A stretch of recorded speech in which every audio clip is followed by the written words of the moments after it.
Am zis-o eu, dar au recunoscut-o și ei.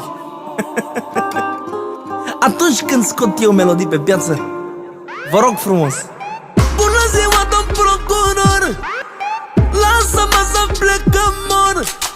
Mai bătu mereu mâna ca să-mi recunosc faptă. Împușcă-mă și-n picior, eu tot nu sunt vânzător. Nu mă mai bate la cap că am sângele spurcă. Mâncați-aș votul tău, domnule procuror, cu tot respectul meu, dar ești prea carditor. Nu mă zăpăci, lasă-mă în pace, dar dacă tot îmi pui cătușe să fie Versace. Mâncați-aș votul tău, domnule procuror, cu tot respectul meu, dar ești prea carditor. Nu mă zăpăci, lasă-mă în pace, dar dacă tot îmi pui cătușe să fie Versace. De la mine, Dani Mocanu, dedic această melodie prin stilul meu original care m-a consacrat. Pentru finul meu, pentru viața mea, Nicu Rusu. Îți cunosc prea bine și tu, de-aia nu ating stilul. Șefule, ascultă bine, doar îți pierzi timpul cu mine.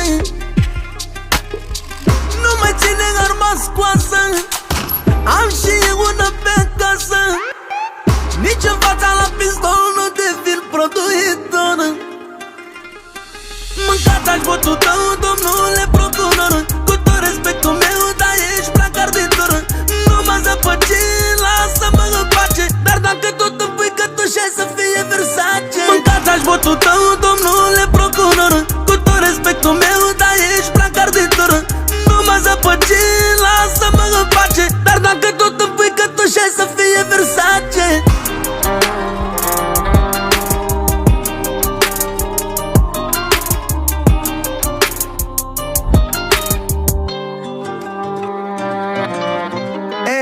Mafia. Mâncați-aș votul tău, domnule procuror, cu tot respectul meu, dar ești prea carditor.